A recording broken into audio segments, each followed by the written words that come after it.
নমস্কার বন্ধুরা, মধুমিতা কিচেনে আপনাদের সবাইকে স্বাগত। আবারও চলে এলাম নতুন একটা রেসিপি নিয়ে। দেখো, আমি এখানে চালটা একটা কেটে নিয়েছি আর এখানে আমি কিছুটা ওল কেটে নিয়েছি। চলো এবার গ্যাসের মধ্যে একটা কড়াই বসিয়ে দেবো। তোমাদের আমি কেটে দেখালাম না, সবাই কিন্তু কাটতে জানো। আমি কিন্তু ওলটা খুব সুন্দরভাবে পাতলা পাতলা করে কেটে নিয়েছি, আর চালটা তো তোমরা সবাই কাটতে পারো। চলো এবার কড়াইয়ের মধ্যে একটা জল দিয়ে দিলাম সিদ্ধ করার জন্য।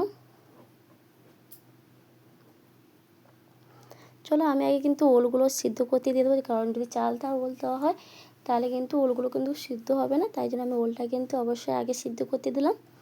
দেখো, ওলটা আমার কিন্তু কিছুক্ষণের জন্য সিদ্ধ করতে দিয়েছিলাম। ওলটা দেখো আমার কিন্তু অর্ধেকটা সিদ্ধ হয়ে এসেছে, দেখতেই পাচ্ছ।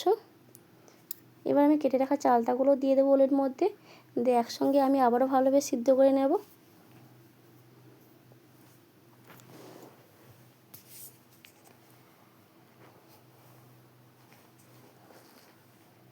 দেখো, কিছুক্ষণের জন্য আমি সিদ্ধ করতে দিয়েছিলাম। দেখো, আমি কিছুক্ষণ পর ঢাকনা করে দেখো আমার খুব সুন্দরভাবে কিন্তু সিদ্ধ হয়ে গেছে, দেখতেই পাচ্ছ। দেখো, খুব সুন্দরভাবে সিদ্ধ হয়ে গেছে। এবার চলো আমি একটু ঢেলে দেখাচ্ছি।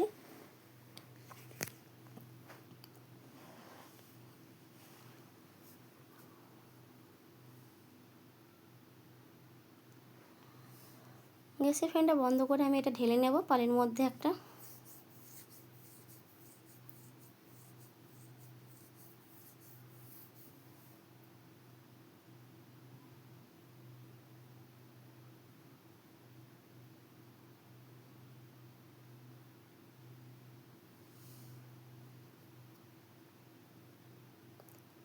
দেখো, আমি কিন্তু এখানে জলটা ছেড়ে নিলাম ভালোভাবে। আমি কড়াইটা কিন্তু পরিষ্কার করে নিয়ে চলে এসেছি। গ্যাসের মধ্যে আবারও কড়াইটা বসিয়ে দিলাম।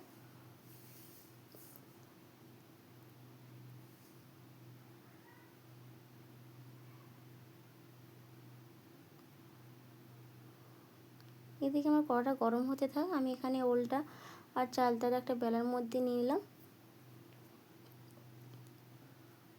এবার এটা গ্যাস দিয়ে আমি কিন্তু এটাকে ভালোভাবে মেখে নেব। অবশ্যই কিন্তু এই কাজটা করতে হবে তোমাদেরকে। এই কাজটা করলে কিন্তু খেতে ভালো লাগবে, রান্নাটা দারুণ হবে।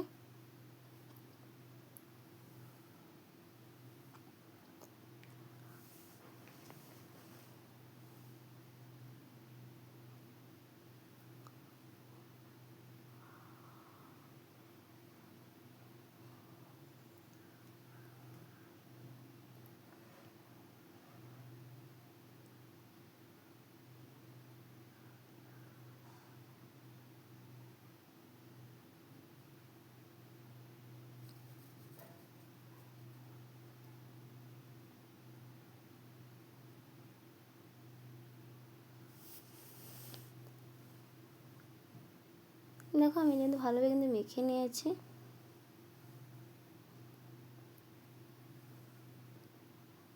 চলো, কড়াইটা আমার গরম হয়ে গেছে, ততক্ষণে আমি এখানে সরষে তেল দিয়ে দিলাম।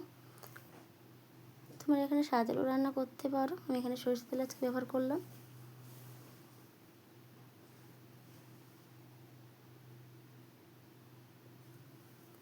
তেলটা আমার গরম হয়ে গেছে, আমি এখানে শুকনো লঙ্কা দিয়ে দিলাম।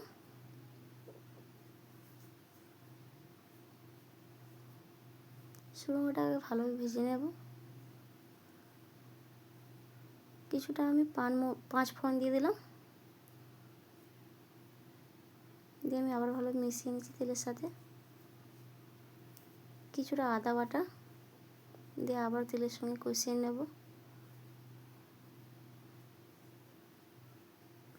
অল্প একটু হলুদ গুঁড়ো দিয়ে দিলাম।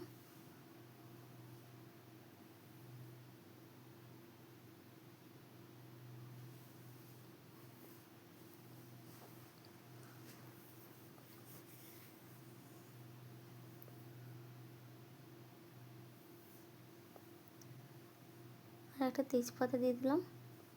প্রথমে দিতে মনে ছিল না, তাই জন্য এখন দিয়ে দিলাম একটা তেজপাতা। কিছুটা আমি চিনি দিয়ে দিলাম।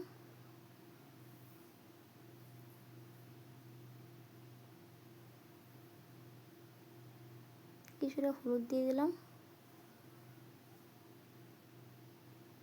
কিছুটা নুন দিয়ে দিলাম, দিয়ে একসঙ্গে আবারও মিশিয়ে নেব। অল্প একটু জল দিয়ে আমি আবারও কষিয়ে নেব। আমি এটা আজকে কম তেলে রান্না করছি, তাই জন্য একটু অল্প জল দিয়ে দিলাম। আর এটা কিন্তু কম তেলে খুব সুন্দরভাবে রান্না হয়ে যায়, আর রান্নাটা কিন্তু দারুণ লাগে খেতে। গরম গরম ভাতের সাথে দিয়ে রান্নাটা পাওয়া যায়, কিন্তু খেতে দারুণ লাগবে। আমি অল্প একটু লঙ্কার গুঁড়ি দিয়ে দিলাম। অবশ্যই এখানে যে যেমন ঝালটা খাও সেভাবে কিন্তু ঝালটা তোমরা ব্যবহার করে নেবে।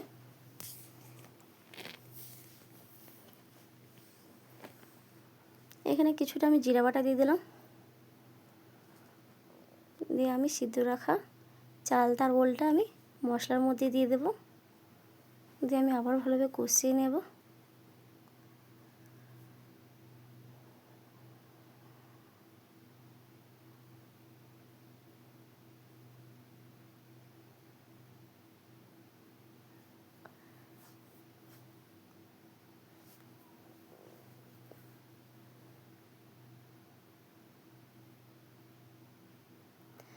ভালোভাবে কষিয়ে নেব আমি এটাকে।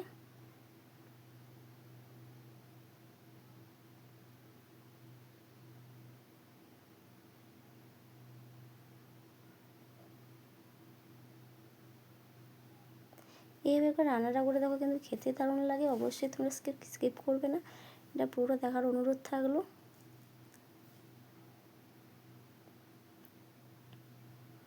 দেখো আমি এটা কিন্তু সুন্দরভাবে কষিয়ে নিয়েছি। আমি এখানে অল্প জল দিয়ে দিলাম, জলটা দিয়ে আমি আবার ভালোভাবে মিশিয়ে নেব। আর আমার রান্না তোমাদের কেমন লাগে অবশ্যই কিন্তু কমেন্ট করে জানাও। যদি ভালো লাগে লাইক সাবস্ক্রাইব করে পাশে থেকো।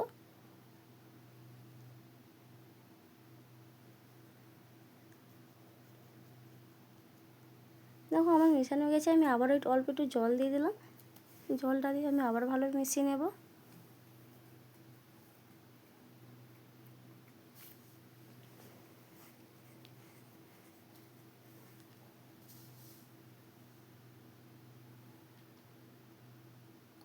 দেখো আমার রান্নার কিন্তু ফুট চলে এসেছে।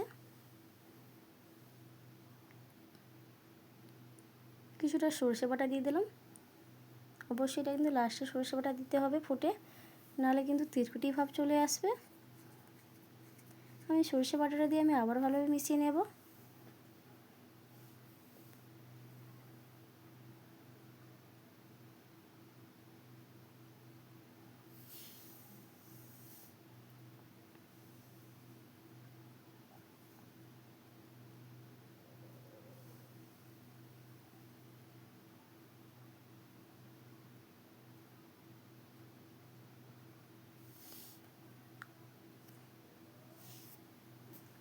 এখানে কিছুটা আমি জিরে বাটা দিয়ে দিলাম,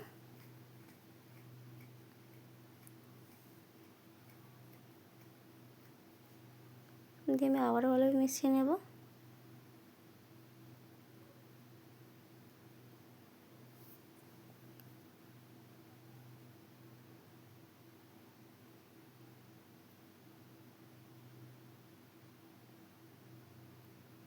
আমার রান্নাটা হয়ে গেছে, তোমাদের ঢেলে দেখাচ্ছি কেমন হলো অবশ্যই কমেন্ট করে জানাও।